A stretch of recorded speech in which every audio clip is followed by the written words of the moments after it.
Thank you very much for joining us, and I want to start with this. Just tell us about the process of finally getting this fight made official and the back and forths as I guess you get out of your car. Yeah, all good now.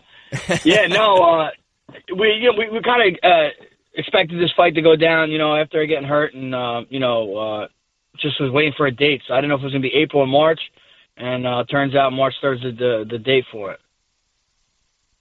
How happy are you and how relieved are you that this fight is finally happening through everything that's happened in the last year? Yeah, I'm excited. This definitely could have went a different way.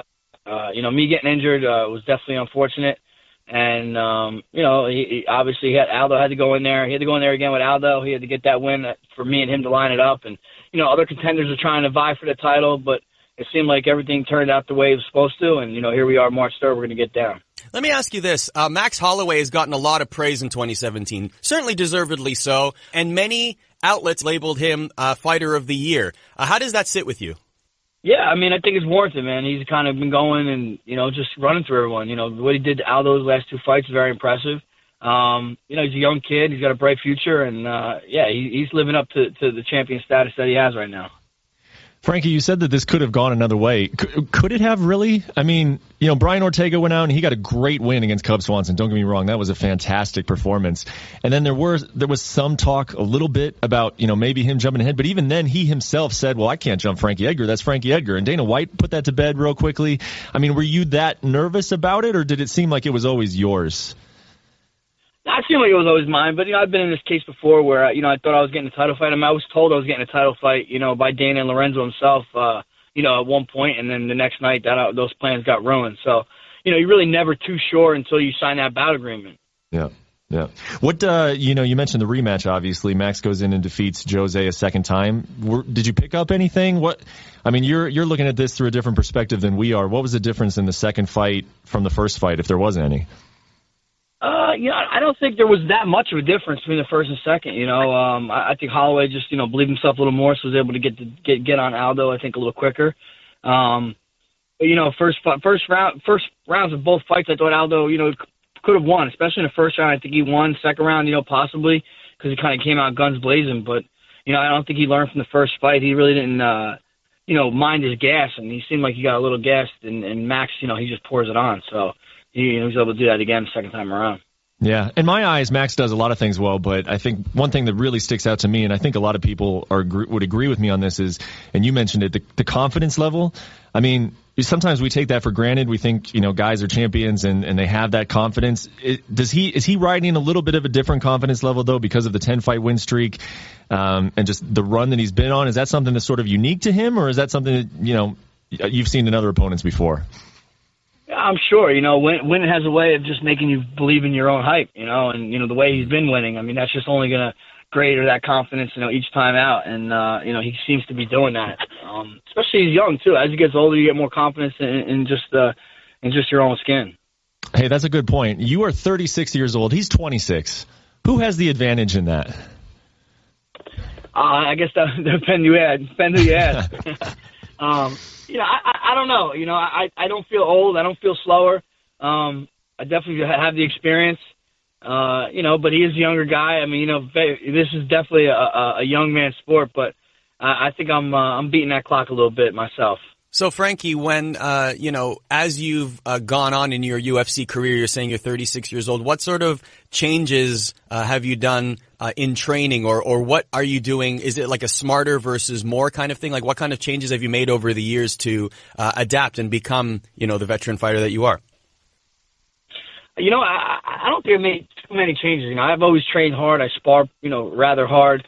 I've learned to cut out the fat, I guess, cut out the unnecessary stuff. Yeah, but, to me, if I was doing something at 26, if I can't do it at 36, that's a problem. So I try to kind of keep the same workload. Definitely a little smarter about it. Sometimes I'd, be a little over, I'd overtrain at times. I think I've learned not to do that. But I'm still training hard. I'm still trying to push my limits, still trying to find that same gauge every camp to make sure that I know I can, if I'm doing it in training, I can do it in the cage. Obviously, you'll be talking about Max a lot over the coming months. Before we transition to that completely, I did want to ask your opinion on Aldo. He's a guy that you fought twice. He's a guy who's been, I think it's very safe to call him a legend in the sport.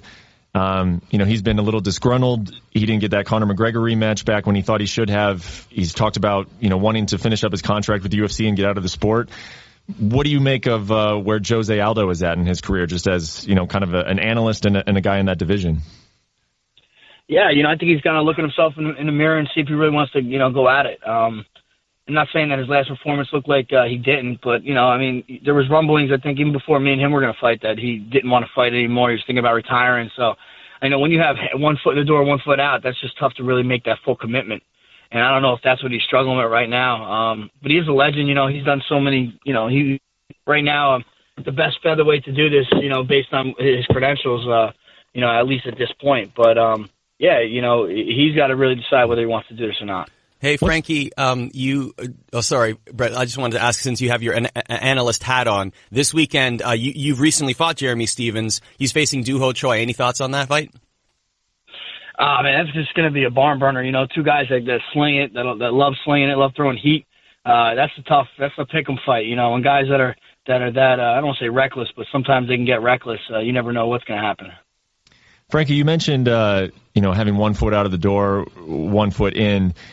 You've never had a problem with that, but what's the closest you've ever come to that? What's like, when you were chasing Conor McGregor and that fight didn't materialize, or when you were mentioning Lorenzo and Dana are telling you you're getting a title fight and then you don't, whether it was some injury or whatever, what's the closest you've ever had to thinking, maybe I am 1 foot out the door here a little bit? Has that ever even come close to happening? No, I don't think it ever come close to happening. But my lowest part of my career, where I was like second guessing myself, was when I lost those 3 title fights in a row. They were all pretty much razor close decisions, and it was just real disheartening, man. Put heart and soul into something and expecting it to happen. I don't train for these fights and go in these fights saying, I did my best. I go in there thinking I'm going to win every time, and when you lose close ones like that, that definitely that puts a damper on things. And that was a tough part of my career, but being able to bounce back from that definitely taught me a lot of lessons. Do you feel like this fight with Max is quote unquote bigger now, even than it would have been in December, because he went in and finished Aldo again, because the year finished and he was named Fighter of the Year so many times? Do you feel like the fight is actually bigger than it would have been in December, or not necessarily? Yeah, I think so. It's got more people talking about it. We almost got there. I think I was like 3 weeks before my fight where I got injured. So we were, getting close to kind of coming to that apex, and now here we are. We got 2 more months to build it up again, and I think it is going to be a bigger fight this time around. How much do you feel that? You guys get asked all the time, like, is this a big fight? Is there a lot of pressure on this? And the standard answer is, well, every fight is the biggest fight of my life. You hear that all the time from athletes. Is that true, or is that the politically correct answer when you're getting interviewed? It's definitely the politically correct answer. I've definitely used that answer myself. I think you've done it with me a couple times. I've probably done it with you, right? You are in this sport. You really are only as good as your last fight. So, realistically, that fight is the most important. But there's definitely more emphasis on other fights than others. This one for me. I'm a realist. I know this is probably my last opportunity at this title. So this definitely is my most important fight. There's no BS behind that. Yeah. Are there any fights in your past like that you look back on now and say, yeah, that was the most important fight of my career? I think my fight with Sean Shirk was one of my most important ones. I was fighting a former world champion, and maybe just for my own mental rights, just knowing that I can go in there and perform against the very best. That was a very important fight for me. And then, the title fights, the first BJ fight, going out there fighting a guy that nobody expected me to win. I think that was very important for me. That definitely put me on the scene as a player in this game. What is something that you've learned that stands out about these big fights? Like you just mentioned, you're a realist, and this could be your last chance to win a UFC title. That's a lot of pressure. What have you learned in the past that can help you, handle that well? Just try to be even keel going into it. It's hard. I'm very critical of myself, and sometimes if I have a bad sparring session, I'll be really hard on myself, almost like I just lost a fight, and that's just not, it's not so good to have the ups and downs in your training camp. You kind of want to be even keel going into the fight, and, that's what I try to do a lot more nowadays. 13 years now you've been doing this. When you look back on your professional career, how do you feel about it? You guys aren't always real super reflective, and us as journalists, we ask you to do that. If you wouldn't mind, when you look back on your career, what are your general thoughts on it? Yeah, I guess I'm proud of my career. You know, I don't like looking back too yet, because I feel like looking back is for the end, and I don't think I'm there yet. But I'm proud of what I've done in my career. You know, I think I've lived up to my expectations as far as, demanding everything from myself and making sure I do everything the correct way. I didn't want to get into the sport and half-ass anything. If you half-ass the sport, most likely you won't be successful. But even as guys get successful, they start to half-ass it, and I think they don't last as long. I think, you see me, I've been at the top of this for quite some time now, and it's because I haven't changed since day one. I'm still as hungry as I ever was. I still, put my time in the gym. I still have great people around me, and those are all good things, because you hear a lot of horror stories in people's careers and stuff that they wish they can do, go back and do again. And I really don't regret anything. Obviously some decisions maybe I regret, but it's just the way the cards fall at times. Is there one that you can share with us? I mean, yeah, both those Benson Henderson fights. Those are super close. I definitely don't think I lost them, but I lost them. If you look at the record books, they have an L by my name, so I did lose them. What could you have done differently in those fights? I don't know. The first one, not get hit by that up kick in the first round, end of the first or second round. Yep. I think that kind of changed the fight a little bit, but I still thought I was able to squeeze that one out. But in the second one, I don't know what to do. I thought I won 4 rounds to 1.